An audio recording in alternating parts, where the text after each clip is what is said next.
You're listening to the Yeshiva of Newark at IDT podcast. I'm your host and curator, Rabbi Kivlevitz, and I hope you enjoy this episode. Clear the aisles, the Projectionist, Semicha. Hi, I'm here with Kolakowski, and it's nice and dark outside, Yitzchak, so let's talk about film noir, and specifically, I guess we can probably, there are podcasts on top of podcasts devoted to film noir. It's a term that the French made popular. It really started getting currency in the 70s. And what it was a look back on a number of films that were either called B films or melodramas, the films that really the studio sometimes was not so proud of. It was films that didn't cost as much. They weren't as big budget. They weren't big musicals, and often did not have the A-list stars in them. Sometimes, and it really, like all things that seem to be insignificant, actually was able to be a playground for a lot of the most inventive and interesting directors, many of them of foreign extraction, and especially not only the cinematographers they used, but also the orchestrations. And these stories were dark. And that's what film noir means, of course. It's dark, it's gritty. It's not big, wide open spaces with the sun beaming down on you. It's films that have characters that are dark as well. But it isn't just your typical Snidely Whiplash, Dudley Do-Right, good guy and bad guy. Really, often the villains, although they weren't pieces like that sort of lionized or wanted us to sort of relate to the extravagance and sort of sexiness of the gangsters, like you have Little Caesar and other films like that, or to get caught up in the emotional wallop that actors like Cagney was able to bring to the screen in his portrayal of gangsters. But rather, these were characters that were flawed, characters that had an ugly side, a seamy side, but also very positive sides. These characters were more realistic. They weren't drawn in necessarily the same ugly or lurid or fantastic colors that other characters were. They were, in other words, shades of gray. And that always matched the whole film noir milieu. Much of these films were filmed at night. A lot of these films, the story even begins as the credits begin to roll. There isn't necessarily this huge fanfare to make these films start, but as the credits roll, you already see someone running, someone moving. The steps are happening. It's a film that these films really give you the idea that you are dropping into life, and life is not what Hollywood tells you it is. The other Hollywood. It's not necessarily the weirdness of what later became the science fiction genre. It's also not the incredible optimistic aspects of many of the musicals, and it's not even the intense soap opera aspects of some of these other films. It really is, in many ways, somewhere in between. And sometimes it's messy, and you can actually see characters who make mistakes, characters who are pretty much like you, who might have made that one mistake that lead them to an ending that you wouldn't want to happen to you. But you could see that could easily be yourself. There's a lot of debate, Yitzchak, about what is film noir, and does there need to be a crime? Can a color film be a film noir? When did that era end? It's almost like this used to be nobody's baby, and all of a sudden everybody in the world wants to jump on it, and it's like this is what we need to extol about. Films in the 50s that won the Oscar, like Around the World in 80 Days, The Greatest Show on Earth, even From Here to Eternity. No one cares about them that much. But it's these little films, whether it's Edward G. Ulmer that you mentioned the other night, or some of Michael Curtish's, or Sam Fuller. These directors, some of them who never won an Oscar, but really were standouts in this genre, which is called this dark aspect of film. And again, as I say, to me, there are certain films that are perhaps the apogee of what film noir are. a couple of them spring to mind. The Maltese Falcon is one. Spade is obviously not a great person. Bridget O'Shaughnessy is obviously also not a typical evil person. Even Sidney Greenstein, Peter Lorre are able to show a lot of, in a way, it's not clear. Of course, they are the heavies and the villains, but that doesn't necessarily mean that anybody is good in that film. Of course, that's John Huston's film noir. You also have Billy Wilder's Double Indemnity, where you have Fred MacMurray plays a character that is clearly given into his inner demons, but is pretty much like you and me. I don't think Fred MacMurray has ever been better in any film when he plays the villain, so to speak, but also the hero in this film. Everett G. Robinson, sort of a hero, sort of a villain in that film. And even Barbara Stanwyck, who is obviously considered the most evil of them all, she surprisingly talks about herself and says, yes, I'm evil, I'm bad. Not like a Republic serial villain who just wants to, be evil and laugh about it. A person who's evil and hates themselves for it, and can therefore be sympathetic.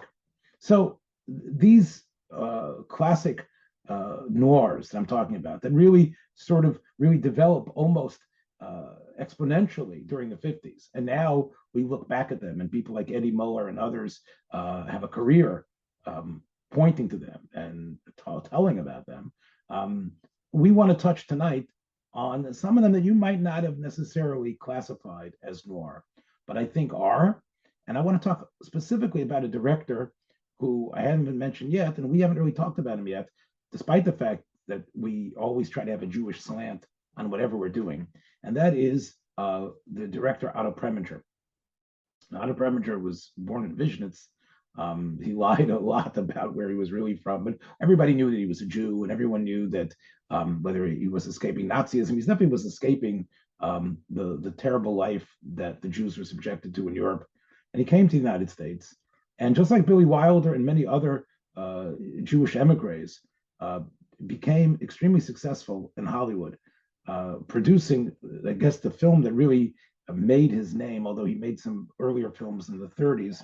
He was an assistant director and showed tremendous competence, did some acting as well, I believe, was Laura, which starred Dana Andrews and Gene Tierney.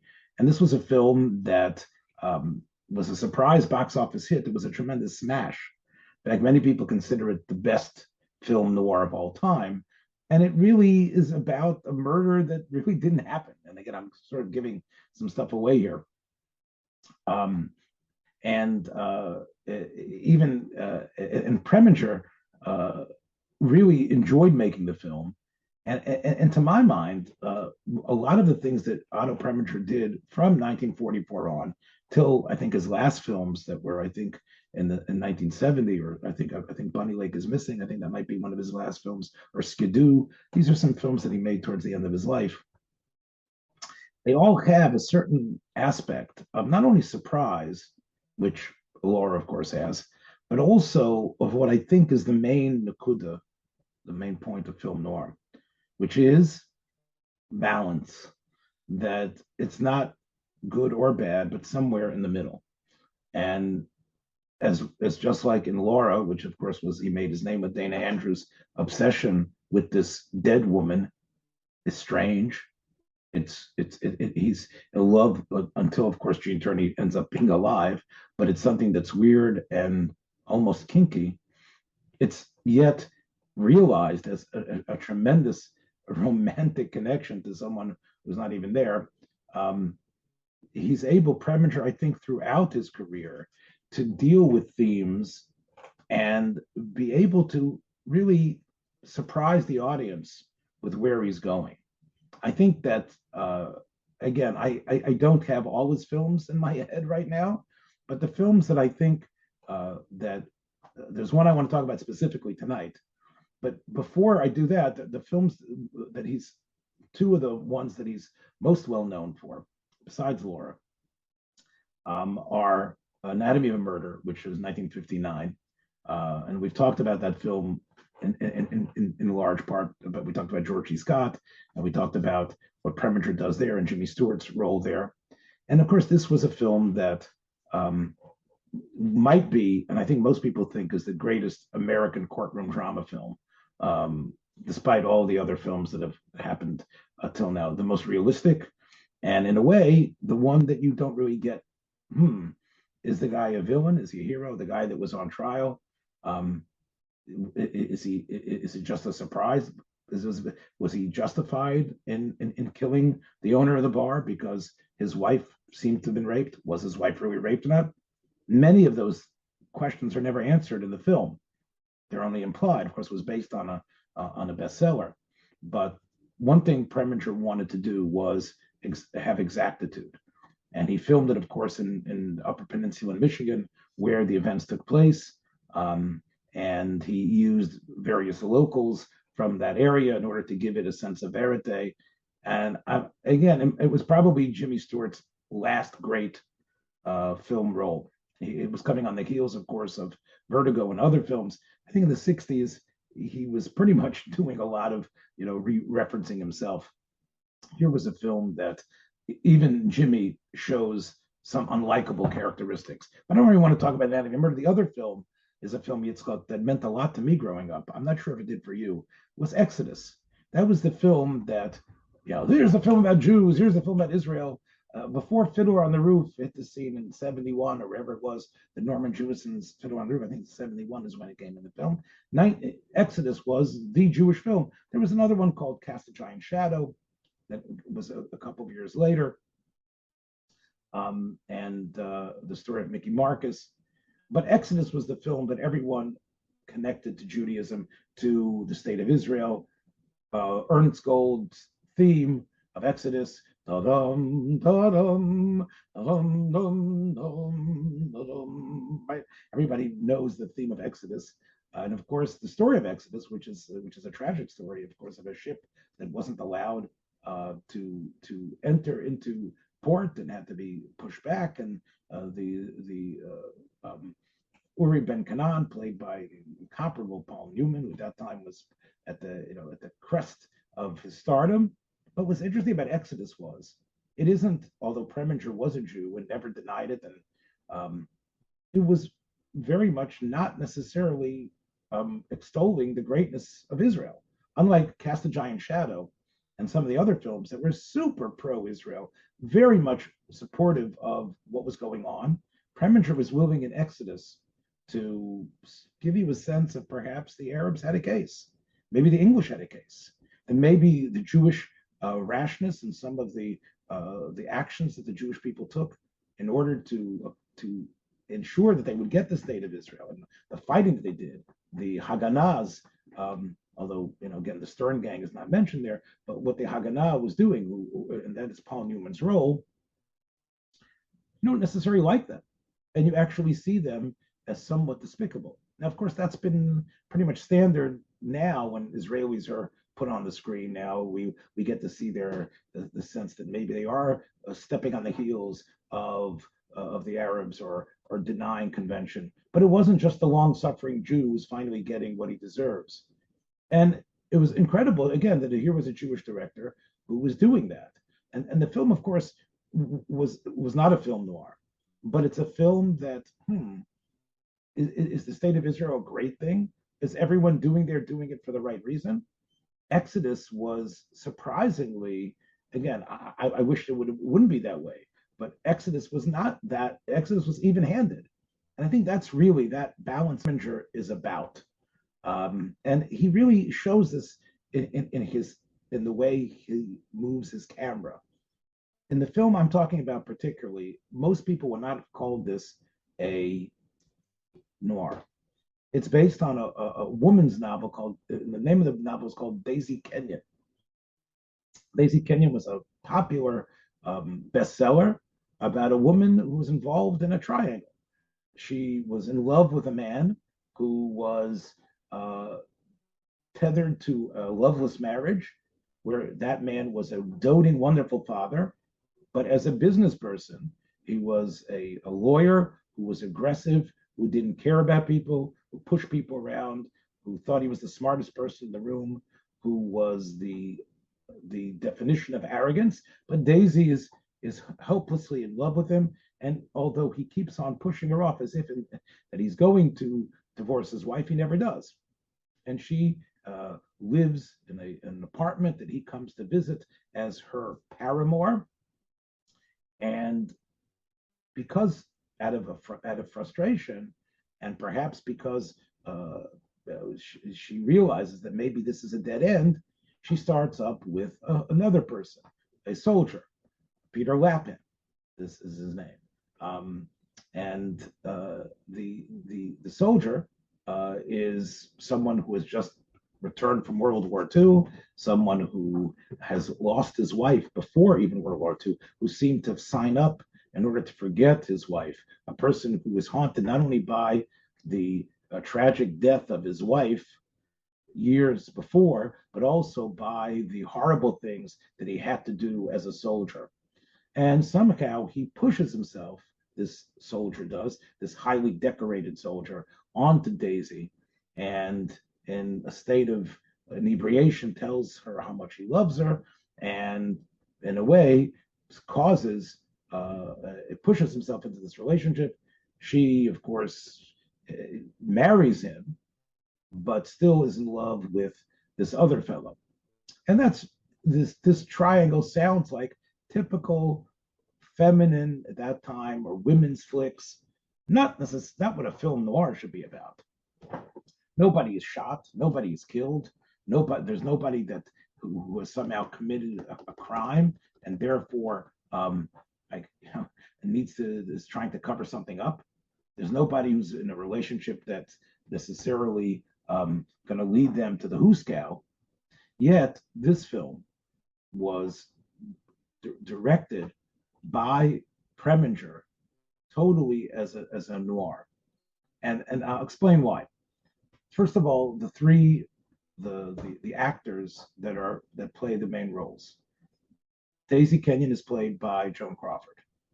And again, Joan Crawford, of course, who had won the Oscar a couple of years earlier for Mildred Pierce, was a presence in Hollywood for many years. And just her standing on the soundstage was enough to intimidate people. She was a star from the silence already. She had been known for her great beauty, but as she aged, she became known as a tough woman, a woman. She was a proto-feminist type of actress, and of course she expected top billing. But the other two actors were Henry Fonda, who again in 1947, when this film came out, Fonda had already starred as young Abraham Lincoln. He had already been in a number of films, of course, in Preston Sturges' classic comedy, The Lady Eve. He had been the star of many vehicles, yet he gets really third billing here. The second billing was someone that Preminger helped make a star in Laura, which was Dana Andrews. And we've talked about Dana Andrews before. Yitzhak, you might remember I talked about the film Boomerang, which was filmed in a DA who decides to. It was an Elia Kazan film where another sort of a noir type of situation. But of course, that had Arthur Kennedy, that had a murder in it, that had like with the DA, and Dana Andrews and was at that point in 1947 was really starting to rise as one of the top sort of, although he wasn't a classically handsome fellow like Gable or Errol Flynn, there was something very solid about him. There was something very, he wasn't a method actor like Brando, but there was something very solid and relatable that people saw in Dana Andrews. He was able, with his face, to show fear and frustration, and in this film, a hell of a lot of anger. He plays Dana Andrews plays the aggressive, go-get-him attorney, who has really, in a way, pushes people around, fast-talking. And what Preminger does throughout the film And again, he works with a cinematographer. He doesn't put people in close up. He follows them. Again, I've talked about who I feel is the greatest director in the 20th century, Alfred Hitchcock. But when I watched Daisy Kenyon and I saw the way that Preminger uses the camera, the way he follows characters, the way he has shots that don't seem to have a break, and again, it's not as it doesn't knock your socks off like the beginning of Orson Welles' Touch of Evil, but he does similar things. He is able, using the camera, to make you believe that you are just observing things from multiple perspectives, what's really going on. And neither of these characters come out smelling like roses. Daisy is an adulteress. Daisy is someone who has been living with another woman's husband. True, she, obviously, I mentioned Dana Andrews' character, but in a way, he has positive things. His two children love him dearly. He's a very considerate and wonderful father. He's in a loveless marriage with his wife, and his wife isn't just some sort of victim. She actually takes out her frustration on her children. Preminger indicates, and the screenplay indicates, that she is violent, that because she's frustrated with things going on with her husband, she beats her kids. The children themselves also are not the sweet moppets like we talked about in some other films. If you remember, we talked about Three on a Match, and I talked about the little boy in that film. And even last week when we talked about the little girl in Angels in the Outfield, these kids, I wouldn't want them. They aren't necessarily as sweet as sugar, but Preminger is very happy about that.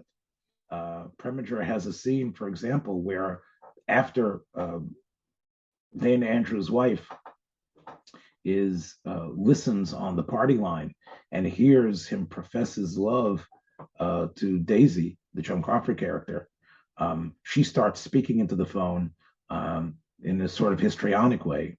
And when Dana Andrews confronts her about it, he says, "Now, you've never made me so mad, but I feel like I can kill you, or I will kill you." And his daughter's, all of a sudden you see from Preminger's angle that his daughter is listening to this and hears a father tell a mother that he would kill her. It's a very shocking, incredible moment.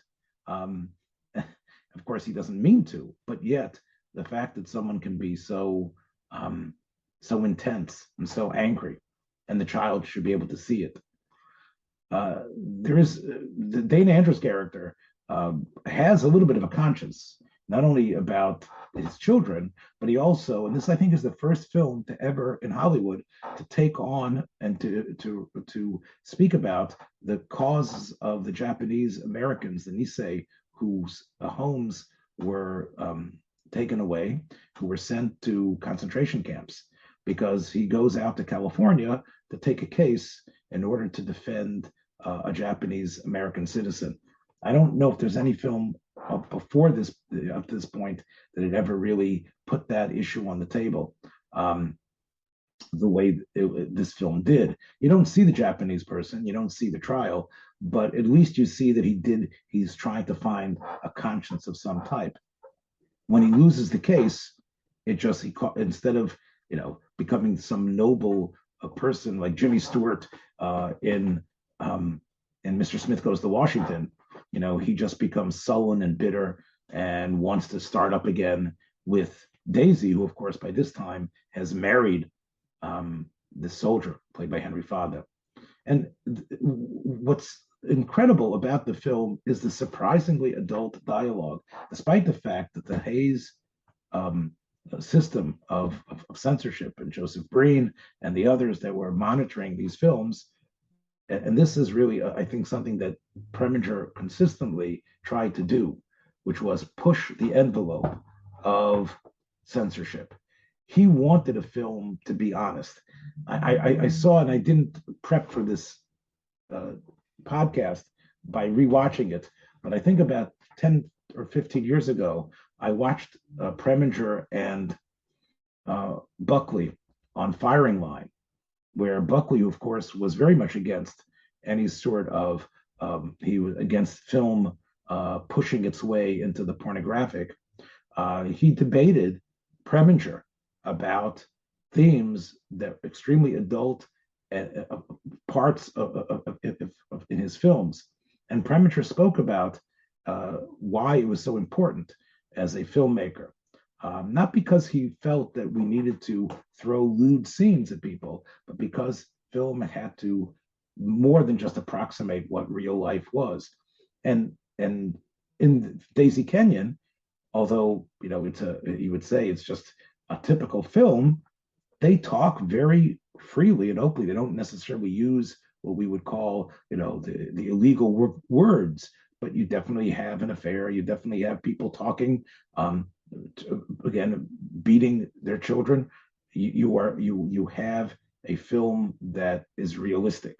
You have a film that, despite the fact that the censorship clamps were on there, in many ways, when you have Fonda and Crawford talking, they each say, we probably don't really love each other, but we're using each other.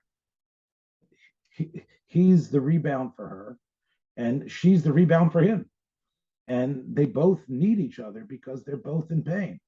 He's suffering through nightmares. She represents, in a way that he can somehow remake his life before with his wife that died. He knows that she still is in love with the Dana Andrews character, with Dan O'Mara, whatever his name is, the name that they give him. Dan O'Mara sounds very much like Dana Andrews. And he knows that he's only there because he's stuck in this other marriage. Again, Fonda ends up really, in a way, becoming sort of like the hero in this film, but not before the film takes you into a lot of places that you don't expect. There's even a courtroom scene in the film where his wife files for divorce, and there's a district, there's sort of like a prosecutor or the defense attorney, not really, but because it's divorce court, it's not really prosecution. But there is a scene where people are called up to swear, and the best friend is up there, and there's cross-examination, and you would expect it to lead to some denouement, but really what Preminger does is he pulls the plug on this right in the middle. Dan says, "No, let's just stop this, settle. I don't want her being attacked on the stand." So instead of Crawford going into paroxysms of tears and having some big dramatic finish, he actually stops the courtroom and they go into the chambers and they just start talking about settling the divorce like it would happen probably in a normal case. And actually, Preminger has the characters say, "Well, we're going to stop all this. This is just show for the audience," because that's the way normal divorce procedures usually happen. Usually happen like that. They don't usually end up. Another thing I want to talk about why I think this is such a brilliant noir film is its use of music. I talked about the various European composers who were so important in noir film. In this film, a Jewish fellow who was the composer has hardly any music whenever Dan O'Mara and Daisy Kenyon are together. Whenever Dana Andrews and Joan Crawford are together, it's musicless. The music is reserved for in her married life when she attempts to perhaps find some happiness.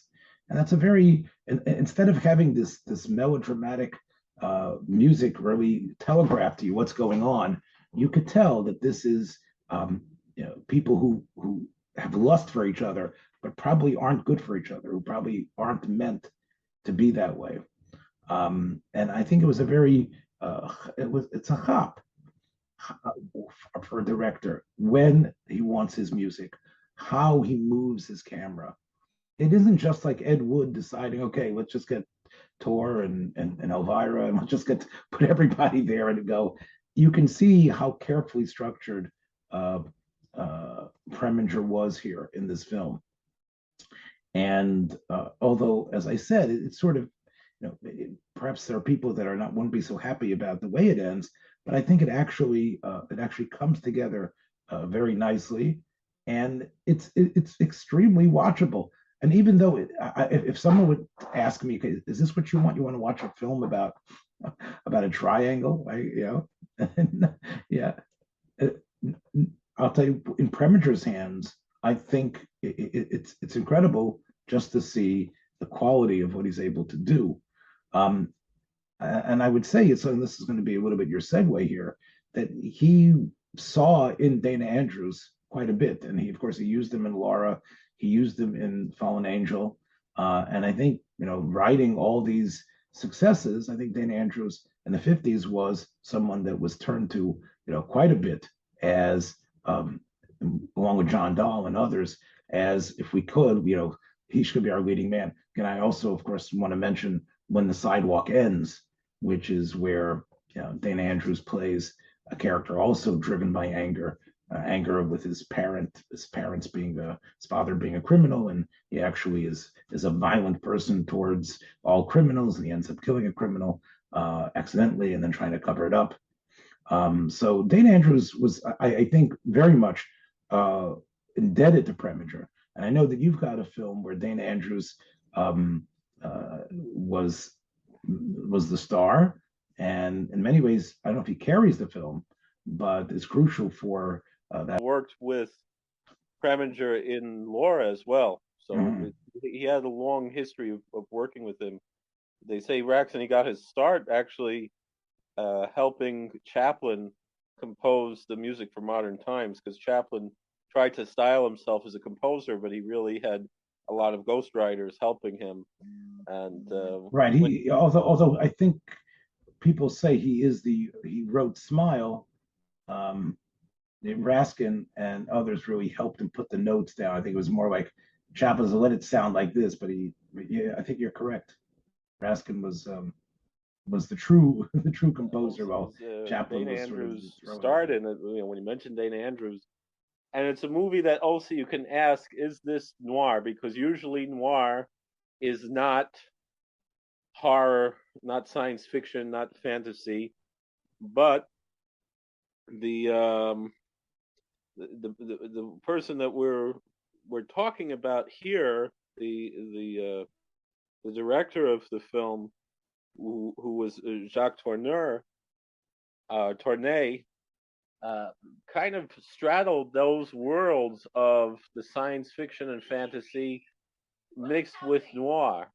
And this is maybe not as good as his earlier works that we had spoken about before, The Cat People and others, but he still managed to keep it. He wasn't able to do what he didn't do in Cat People. The one thing that everyone wanted in Cat People was, just like the Wolfman, that you had a monster. They wanted a monster in Cat People, and he insisted on not having a monster and really keeping it ambiguous and somewhat possibly even being, that's why it could actually be classified as noir. This movie, which was released as Night of the Demon and Curse of the Demon, depending on the original British form was Night of the Demon, and then the shorter 14-minute shorter version was Curse of the Demon. That was the American release, released by Columbia Pictures. And it's interesting because this movie, you would think it was a B picture. It was the second. It was released as the second half of a double feature in various film markets. So it wasn't released as the main picture, and yet it was in some ways probably superior to the other films that it was trailing, because it was this psychological thriller. It was one of probably the only that I can think of from the 1950s. It was from 1958, 57, 58 was the only version, the only film that I can think of from that era that was a supernatural horror thriller movie. Most of the the horror movies of that time were science fiction in nature. There were a few that were in that supernatural aspect as opposed to science fiction, but this was, I would say, by far the most superior of those type of movies of the 1950s, because really it wasn't supposed to be a movie that had a monster. It was, the monster was tacked on against Tourneur's plan. So, right. As you said, like in Cat People, you don't really see the cat that much. You don't see her actually transform into the cat, although you realize that those people couldn't have died unless this woman is part of that cat cult. But seeing it in shadow is a lot scarier in a way, and more effective than actually putting the face of the monster in front of you. I think that's what you mean. Right. So in this movie, they kind of tacked on putting a monster at the beginning and at the end of the movie. You don't see it throughout the movie. It would have, I think, at least been more suspenseful if you only saw the monster at the end and you didn't, it somewhat ruins it that you see the monster right away at the beginning. And as I said to you before we started recording, when I started looking at all the posters that this film generated, every single one has the monster as the most prominent aspect of it. So anyone who was walking by this theater and saw the billboard, you will see the monster, it says. You obviously, Tourneur was quite upset about that, because not only did it go against what he wanted, it was like that was the selling point. This is a monster flick, and you're going to see a monster that looks like this. So it was not the people who would go into the film not wanting to see a psychological drama. They're waiting for that monster and only, right? And that would be a whole different type of film goer than perhaps who Tourneur is after. But you're right. Look, even Curse the Cat People and I Walked with a Zombie and all the films that he made with Val Lewton, those are films where the artist had to work within the constrictions that the studio clamped upon them. And I guess you're saying that Night of the Demon or Curse of the Demon is pretty much the same thing. It had to be packaged as this, but if you really bypass the packaging and savor the film, what you have is not just a monster film or a horror film, but you have really a psychological film about belief, right? Right, and it's really, in a certain sense, I mean, it reminds me of it's a film that really brings out the starting of the Wiccan cults that started really just around that time. In 1954 was when Gerald Gardner started the Wiccan religion in that area in England, even though he had been doing various practices before that, but he came out, was Megala himself, whatever it is, to be starting a religion. And this character in the movie, and he plays a character named Professor Julian Carswell, and he looks somewhat like this actual historical figure of Gerald Gardner, who was trying to start and then started the new religion in just around that time in England. So but this wasn't really presenting that he was starting a new religion the way in which Wicca also didn't really consider themselves, but rather keeping alive some ancient form of wisdom that had been lost. But there was no indication really that Gerald Gardner had any malevolent approach to life. Even they said that he did all kinds of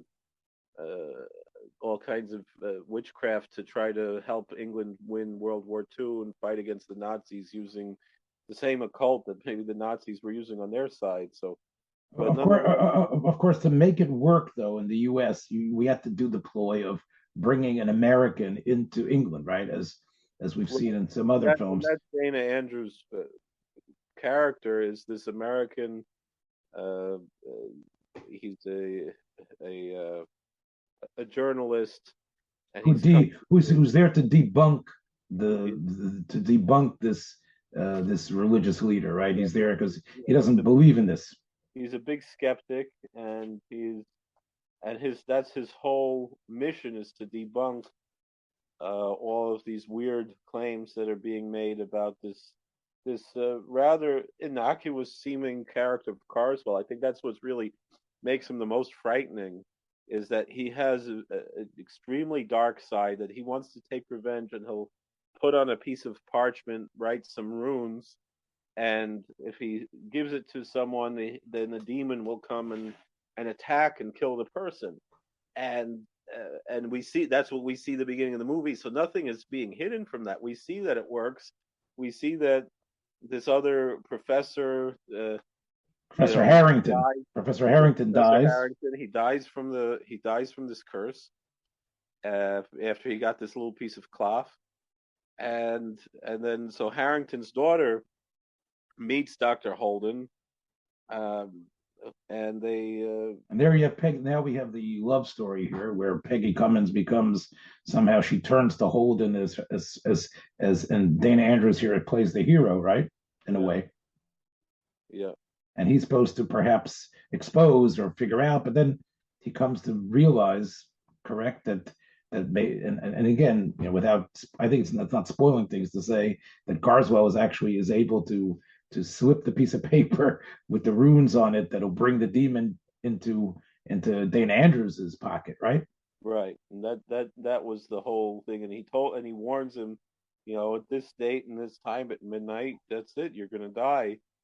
And it was and who knows, how much of that is psychological. You think about, Jungian psychology of, the psychology of religion, of how that works. Was this a suggestion? I mean, we see a demon that attacks people, that kills people, but is that really just an archetype of something that's psychological? That this suggestion that this thing is going to kill you, is that what does it, and that's what leads to it? There still is a certain level of ambiguity, even with having the monster being shown at the beginning and the end of the movie, and that still leaves, I think makes it somewhat of a outside of that realm of, the real hokey type of monster movie. It makes it a real serious. I know that Jacques Torner knew he needed an American as a star, and he wanted Dana Andrews, because of the body of work. I mean, I think the studio wanted Robert Taylor, who was a classically handsome fellow, and Dana Andrews, I think at this time, was sort of showing his age, wasn't he? I mean, he wasn't just this young hunk the way he looked in Laura, or even in The Best Years of Our Lives. He was already, it was an interesting casting choice. Do you think, do you believe the film does he carry the film, or is really the film carried by not really, by guessing what's really happening? I think McGinnis is really the person who really carries the film. I think Dana Andrews could have been interchanged with just about anyone. He does a good job. But to me, the character of Carswell that McGinnis plays is really what makes or breaks this movie. Well, again, McGinnis, if you look up about who he was a great character actor, who was actually worked in World War II in the Navy as a surgeon, but he also studied in the Old Vic under John Gielgud. He was a Shakespearean, very well-known Shakespearean actor, and as we know, the Brits are incredible. The Brits are able to he also played Zeus in the Jason Argonauts, which is an interesting connection, because the producers really wanted Ray Harryhausen to animate this demon, and he was busy making another film, which is probably the best fantasy film, not in the horror sense, but in a pure fantasy sense of the 50s, was the Seventh Voyage of Sinbad. And so since he was busy doing that, he wasn't able to make this demon, which I could imagine it would be something more like the monster in the 20 Million Miles to Earth. It's called Ymir, which is an interesting connection too, because here he's passing runes, and the Emir in the previous movie, that even though he's never called that in the movie, but he takes a name out of the Norse mythology. A curious thing about this movie is that at one point Dana Andrews visits Stonehenge, Right. and he examines on the rocks of Stonehenge some runes that are written on some runic, writing, and there are no runes on Stonehenge. That's totally fictional. Right. And it's Stonehenge is also featured in a lot of the posters as well, along with the image of the demon and Dana Andrews and Peggy, him protecting her. By the way, again, while we were talking, you're talking about based on. You said that who was the Wiccan leader that you feel Carswell was based on? Gerald Gardner.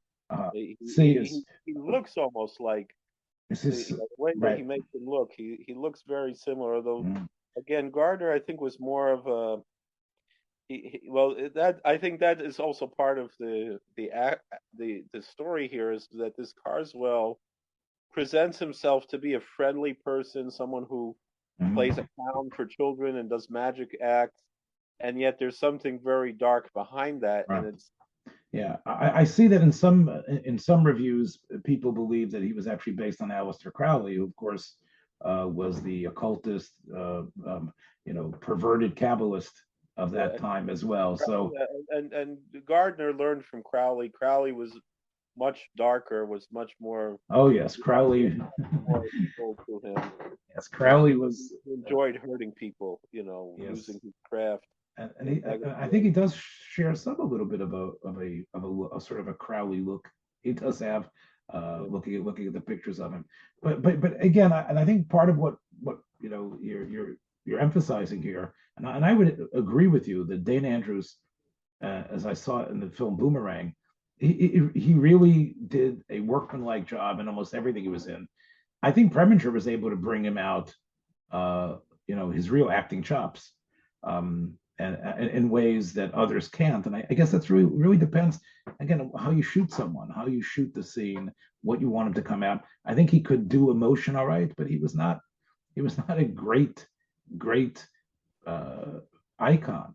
He couldn't do the type of acting that McGinnis could do, that type of acting, and really, almost like.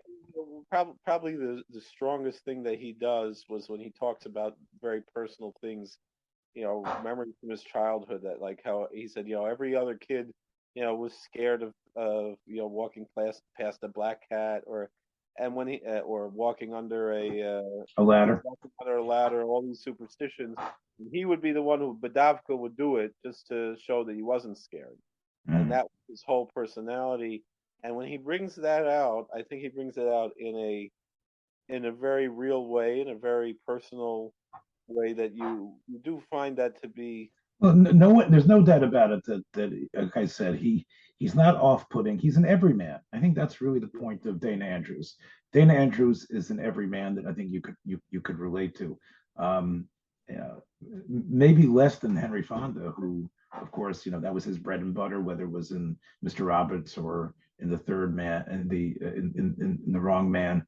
And that's why it's sort of funny in the film I mentioned, but. Again, I think Dana Andrews did the best he could with the skill set that he was graced with, and he definitely is featured prominently in a lot of important films, and I think either of these is probably worth your while, because they aren't going to be in the list of the 100 best films that you have to see, Daisy Kenyon or Night of the Demon or Curse of the Demon, but. They're probably both. Jacques Torner and Otto Preminger are definitely worth viewing, even when it's one of their lesser known works, I would say. Just a little bit about Preminger again, and I know that I went to town about this idea of balance, and it's too bad Tom Shabilla can't join us for this, but Preminger was in the second season of Batman as Mr. Freeze. Now, of course, Mr. Freeze was this villain that was created in the 1950s, known as Mr. Zero, But when they wanted to look into Batman's rogues gallery and put things on television, they decided the name Mr. Zero didn't sound as good, and they wanted to call him Mr. Freeze. And that is the way the television show started influencing the comic book. Eventually, the comics actually came up with a very moving and tragic origin of Mr. Freeze, of a scientist who was brilliant, European, brilliant, and whose wife who was frozen in a cryogenic state, and he's been driven mad. In the TV show, of course, in the kitschy TV show of the 60s, Mr. Freeze was also someone who needed to live in sort of this ice suit. He had to be, for some reason, he can only survive in 50 temperatures, 50 degrees below zero. In the first season, he was played by George Sanders. George Sanders was a European-born British actor, though, who was probably most famous for his role in All About Eve, but he always played, most of the time he played baddies. Most of the time he played, but did it with such a relish and such an intelligence. I don't know why they didn't bring him back like they did with Caesar Romero and Burgess Meredith and Frank Gorshin. But Mr. Freeze was hot in the second season. Somehow Otto Preminger becomes Mr. Freeze. And as you know, in the second season, it was on Wednesday and Thursday nights. So it was actually a double. Instead of 36 episodes or 38 episodes, it was actually like 70 something episodes in that second season of Batman. And almost every episode was a cliffhanger. So you can see these episodes. I think one of them is called Green Ice, and that episode in the second season stars Otto Preminger as Mr. Freeze. Now, he called up Dozier, the producer, and said, "My grandson says I've got to be in Batman," and it's so ridiculous to see this old European, like incredibly famous Hollywood director who had done, of course, some acting, and he had played villains in Stalag 17 and other things, dressed up, in this ridiculous clown suit.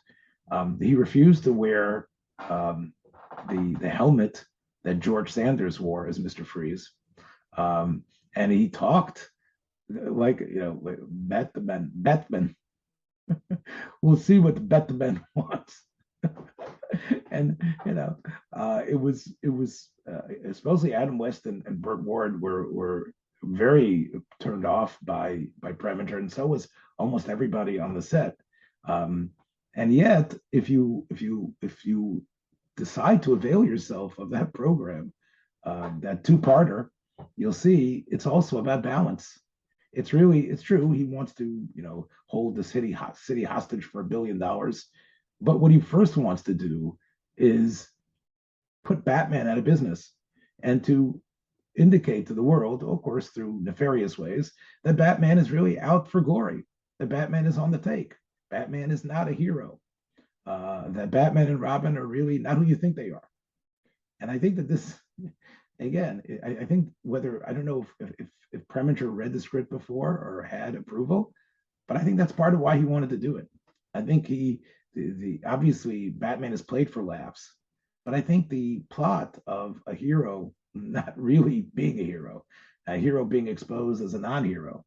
In fact, what happens in this two-parter is Mr. Freeze is able to sully Batman and Robin's reputation to the point that they actually put the costumes away, and they say, no, yeah, if the audience really doesn't see us as pure heroes, and they think that we're really just doing this for money, and that we're just glory hounds, that we shouldn't even be Batman and Robin.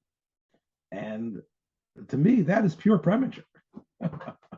That's really what, again, although he didn't direct it, he didn't write it, I think that's sort of what he sort of lived to do, which was to puncture holes in these type of your typical scenarios, and to show that things are not as colorful and clear as you think they are.